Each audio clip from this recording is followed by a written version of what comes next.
Welcome back. This is another episode of If You Can't Get Credit here at Poor Man's Discount Repair Shop. You can't get credit anywhere. My name's Norm. We're going to replace a tire today. So, this is a brush, if I remember right, the brush stone is a brush stone 190 Batlax BT45F. This tire, that sounds great. Is that just biased? Oh, I might need bearings. I wonder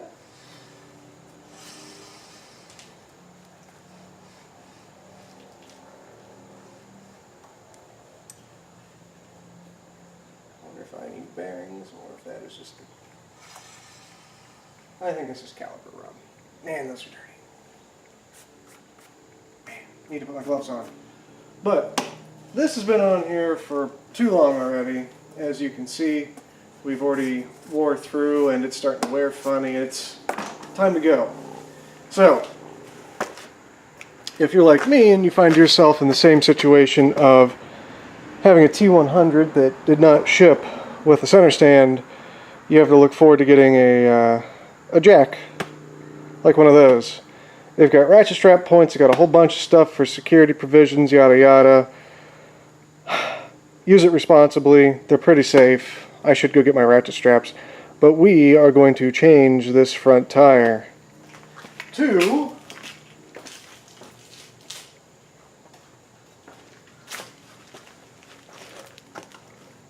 another Shinko. Now, if you haven't been following along, we already have a relatively aggressively knobby-eyed Shinko that's on the back of this. Which, if you go look, you'll see some stuff about that in a previous video. This is the Shikano Tourmaster, I think it's the 230 or the 235 Torture Master.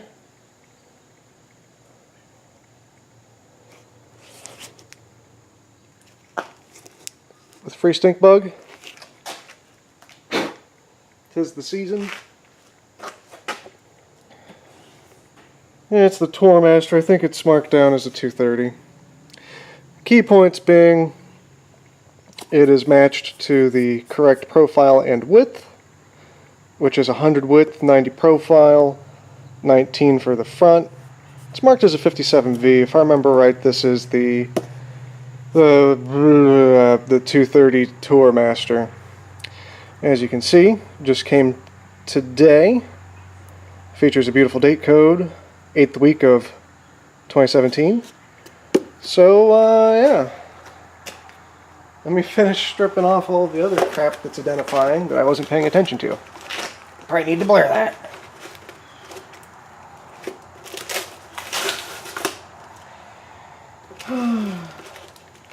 One can never have too many knives. That's today's life lesson. But we're going to change that out, and we will go through the steps of unclamping and removing the front wheel, and we'll probably check bearings and some other stuff while we're in here too. Hooray. We'll edit this together for 2 parts.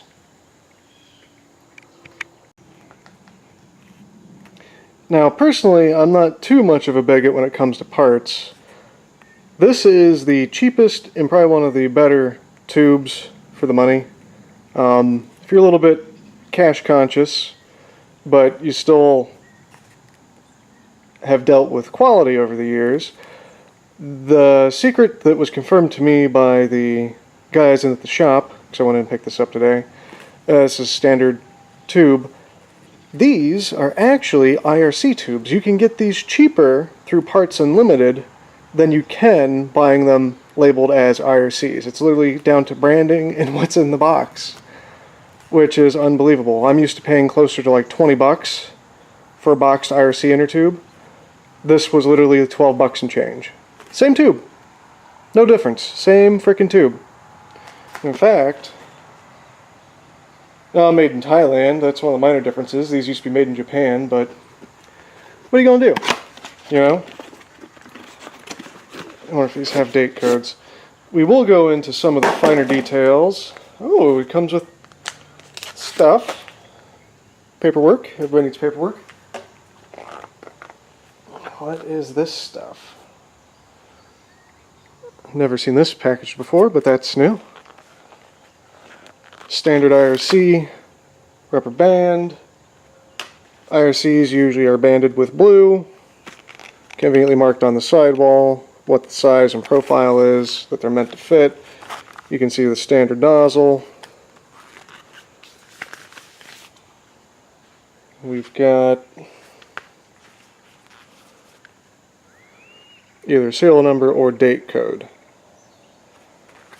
410 by 19 is the standard size. Okay, first pro tip. Yeah, it's even got a sub-model number on it there. First pro tip is, this is what you want to line up your balancing mark to on your tire. Your tire comes with a balancing mark.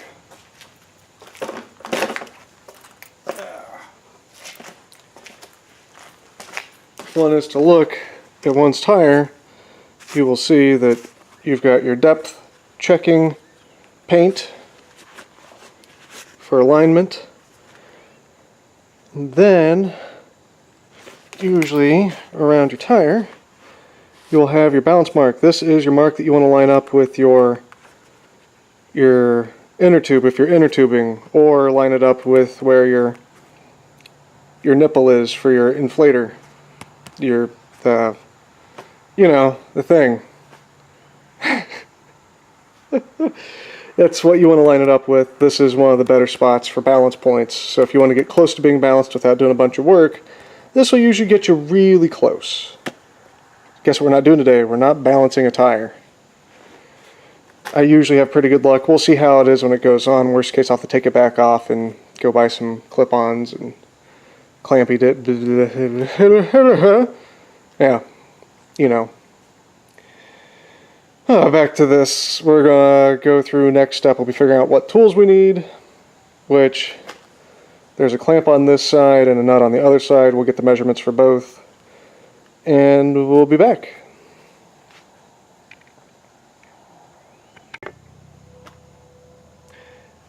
Okay, we got most of the stuff figured out.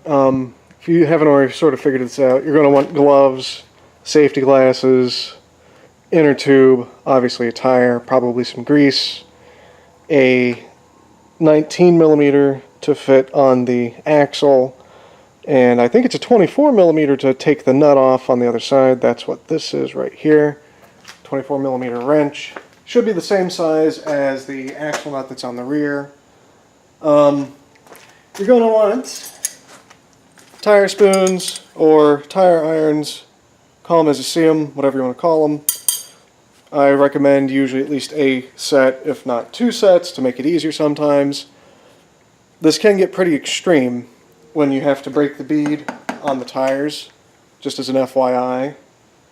The other thing you'll need is an H6. So a size 6 Allen wrench. You'll want that to loosen the clamp on that. And I think we have enough stuff to actually start taking it apart. So let's crack the nut first and foremost, ever so carefully. The bike is pretty precariously sat down, but I think, oh yeah, it's not precarious at all. Not at all. Oh, I'll probably want to strap that down.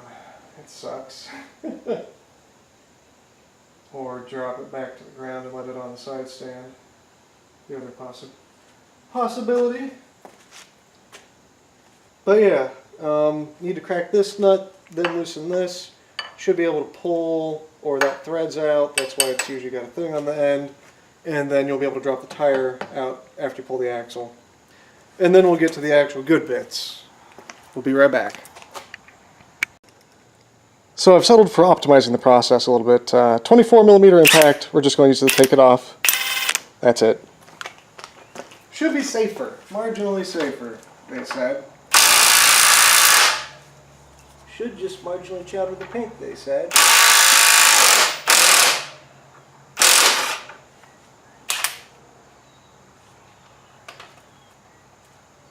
Okay, lock nut, check.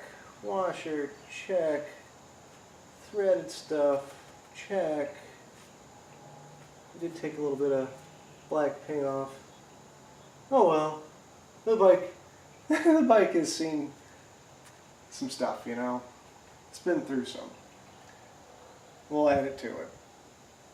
So, you look pretty greasy. It should just be caliper noise is what it should be. Okay, let's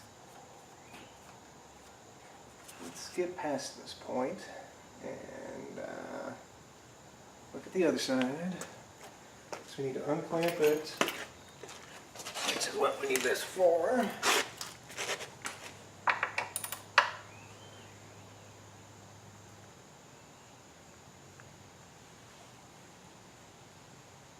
Let's tilt that bit. That takes a little bit of force to do that, to unclamp. I don't think it's a retainer per se. Good, it's not threaded, so this should just sort of drop out. You want to be careful if you don't have your bike strapped down like a professional.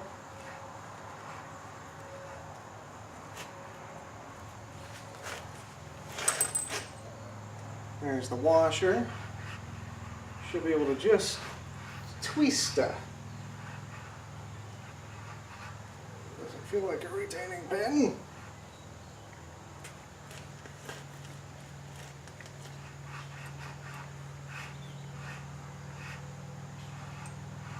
That's a good feeling.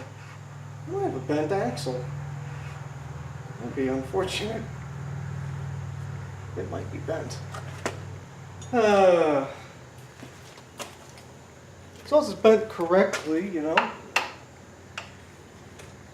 That's all that really matters.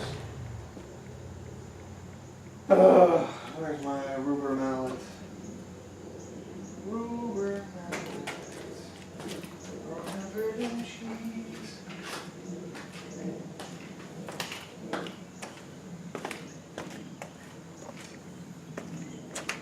Here's my washer. Nut there. Oh, professionally place a foot under said tire. Get something you can drive the axle with. I usually end up using ratchets or bar stock with a rubber mallet, something simple.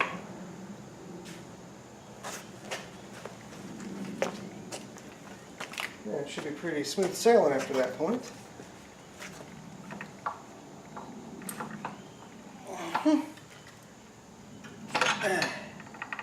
That's pretty good. Pretty good. And I'll have to check that for true. It is oiled still. You can smell the grease on it. That is what she looks like as far as the axle. It might be bent. I'll have to check it some more. With a good straight edge. Alright. Then this comes out around the caliper, and boom, we have the front tire.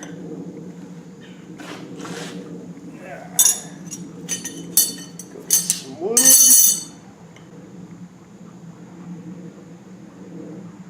Check the bearings. Shim looks good. Shim spacer looks good.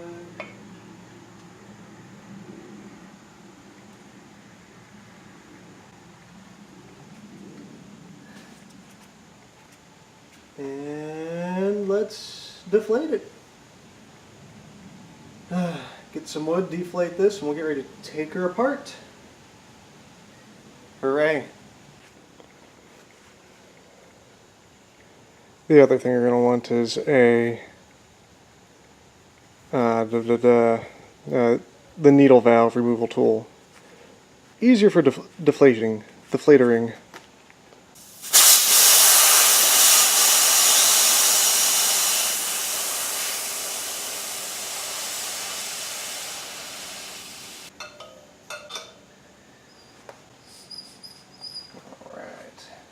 Now you want to be careful with a couple different things about this. The rotor, you don't want to bend that. The spokes, you don't want to bend those. And the rim, you don't want to bend that either.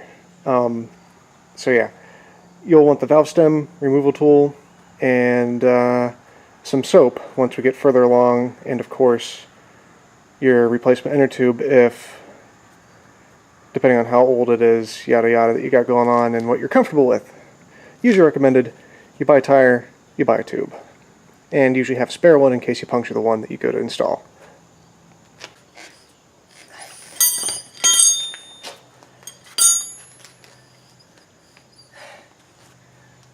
Let's get the vise.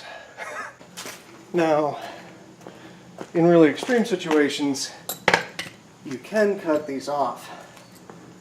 It's not recommended, but you can. There's usually no real excuse to cut them off, though, ever. Round your jaw out, it should be a couple inches. You need a big giant vise to do this. Oh. This is notably very similar to what they do in a rail shop. And what you want to do is you want to make sure that you're not going to clamp your rim. That is on the list of things not to do. And you want to try and angulate it.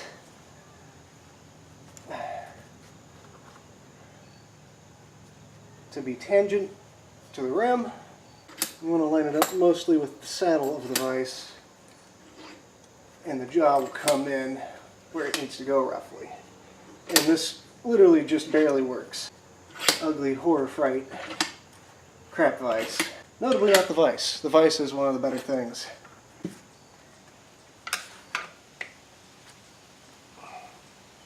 There we go. And you pry it off the jaw of the vise, and that is enough to start it off the bead. Pretty good. That's what we wanted. And then you want to continue by working the seat of the bead off the rest of the way around. Usually there's a machine that does this. Today that machine is you. Actually, I have a rim to do exactly just that. Please stand by. Let me go fetch the rim quick. So here you will see I have another rim, and to show you what the bead looks like, the bead that we were talking about is this lipped edge right in here. This is actually my fingers in a valley, and that, when you set your bead, that's where your outer tire wall goes that hugs against the rim. So when your bead's set, that outer wall is pressed the whole way into these, and it locks on for a really good solid snug fit. So what we're trying to do is we're trying to work the wall back into the center here, because this is where you have the most clearance area to actually work the tire over the rim sides. If you do the math, your offset inward should be enough to get you over the outermost portion with a little bit of elbow grease, soap, and water. So that's what we're going to end up doing in a minute. That's what we're working up to, at least. And once you get it far enough, you should be able to work it by hand. Which actually isn't doing too bad. I think I will take it out of the vise, because I think we're doing pretty good. Give her a good old go and see if we can get her done. But after you pop the bead, you should be able to work it like so into the center, just like that. And that is what makes the world of difference. Now that we've done that, we need to pop the other side of the bead. Then after we're done doing that, we can raise one of the side walls over our rim lip, and we'll be in good shape after that.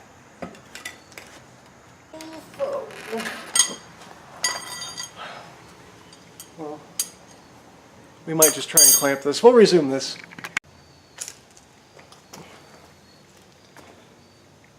Okay, so yes, vise plus using the spoons, I was able to wedge.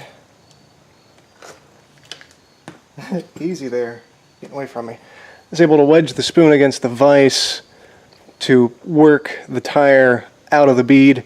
Then I used another one to keep pressing it over across the bead lip after I got it off for the initial inch to 2 inches. And that's sort of what it takes to do this.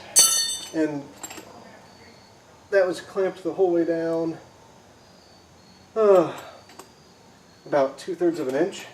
We're going to need a wrench, which is probably a 10 or 12 millimeter, or a valve stem, which we're going to do that quick.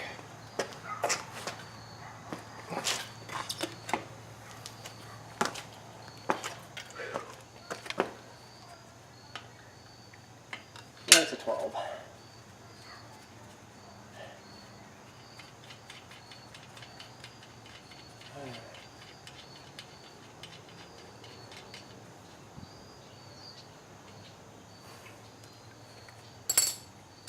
And that should that. Yep, good. Okay. Now we need to decide which side we want to work it off and onto. And this is the part where you need to make sure that you're clearly in the center channel with both sides. And we're going to pick which way we want to work it back off. This is also a good time to inspect your rotors and your disc pads, your brake pads as well. But what you want to do is you want to get these, you want to scoop in and also make sure that your other side, or that your counterpoint is fully worked into the center, which should let you raise it up over the side as such. And grab another spoon or iron and you work your way into some lip, and you will pull some more lip as such. This is why I have 2 sets, so one can be a jerk, slack up a little bit, hook another one, and another one, and then you work your way out and around. And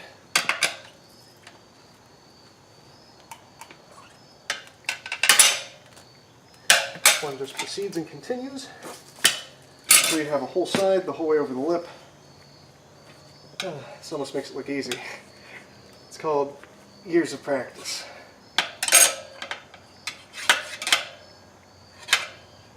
Basically what you want to do, stick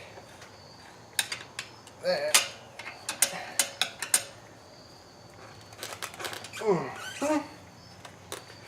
in like that, and you use it as a hold point, and it should get easier and easier the further you make it along. If it's not going easy, you're doing something wrong. It should take some effort, but if it seems like it's an insurmountable task, you are doing it incorrectly.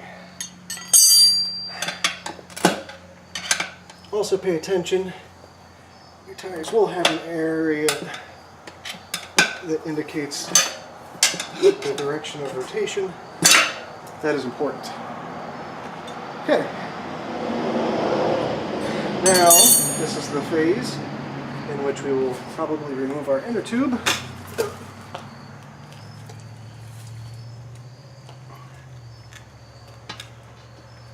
Probably, maybe. But this should go pretty easy, because the next step is you make sure it's in the center rim as much as possible. Get your hand up in, you should be able to grab the tube and work it out. That will make the second half of what we're about to do much easier. And it should prevent us from damaging the inner tube too much if we do need to reuse it, depending on how adventurous you are.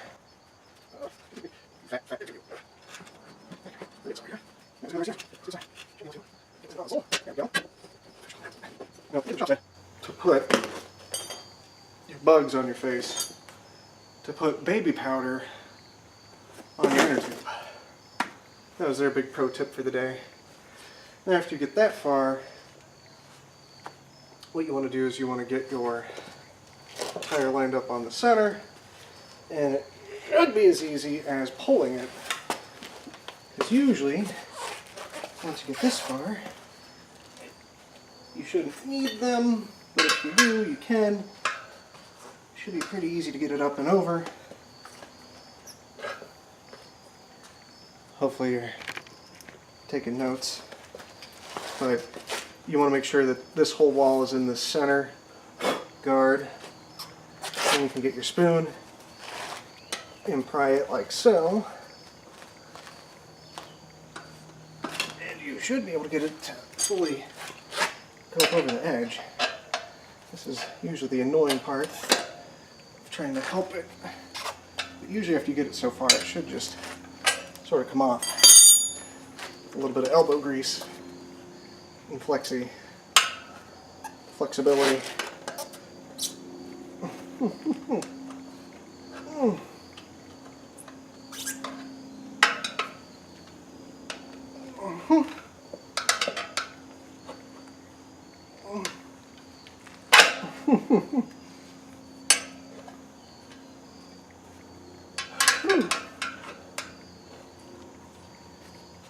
It may help to lube these a little bit. Or a lot of it, actually. But usually if you can get it to flex that far, you can usually get it to work off the rest of the way. I'd recommend to wear some relatively heavy gloves, and boom, you're off.